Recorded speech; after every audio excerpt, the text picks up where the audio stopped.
July the 29th, grasshoppers, crickets, and groundhoppers and coneheads. One of the most comforting sounds of the entire year is the chirping of grasshoppers and crickets in grassy fields on warm, sunny summer days. The noise is called stridulating and is produced by the edge of one wing being drawn across another in much the same way a bow is drawn across a fiddle. The left forewing of many species bear a series of pegs, and a membrane on the right foreleg serves to amplify the sound. Grasshoppers tend to have short antennae than crickets and jump or glide a lot. Crickets tend to move less and have prominent sickle-shaped ovipositors that we always seem to notice. Many species can be recognized purely by the sound they make, although some are so high-pitched that only children can hear them. If you want to try and identify an unseen grasshopper purely by its call, it is necessary to time it and also the spaces between the chirps. The call of a meadow grasshopper, Chirping parallelus, is one of the most commonly heard. It has a gap of between 1 and 3 seconds. It is produced irregularly and is also slightly scratchy. The field grasshopper, Chirping bruneus, produces a series of short, brisk chirps or zips for only 1 or 2 seconds. The mottled grasshopper, Murmelio tetrix maculatus, is usually heard on heaths rather than rough grassland. It produces perhaps 20 short, repeated chirps, which start off short and quiet and then get louder and louder. The common green grasshopper, Omecestus viridulus, has a more rattling call, which gradually increases in volume, lasting for around 10 seconds. The calls of the striped-winged grasshopper, Stenobothrus lineatus, are more wheezy in character, lasting between 10 and 20 seconds.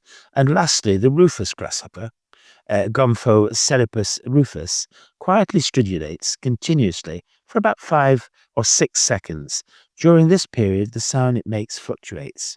There are many more ticking noises these insects produce, as well as louder and more adventurous courting calls, and they also occasionally twitter and almost seem to be having conversations with each other.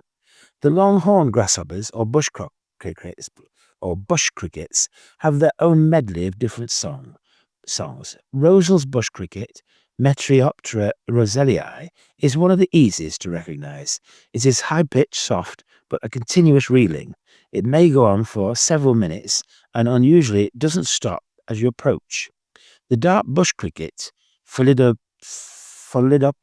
griseoptera, produces 3 rough chirps in quick succession that are then repeated every 6 seconds.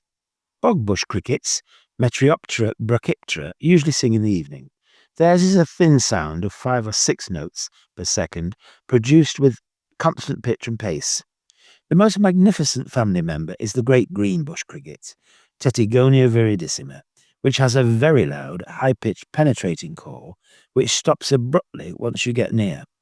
The oak bush cricket, Meconema thalassinum, is usually the one that occasionally wanders into our houses. They are favourites due to their vivid lime colour and gentle behaviour. Although they drum their legs on the ground, we cannot hear them. The speckled bush cricket, Lectophyes punctatissima, is similarly silent, although sometimes you can hear a faint intermittent sound.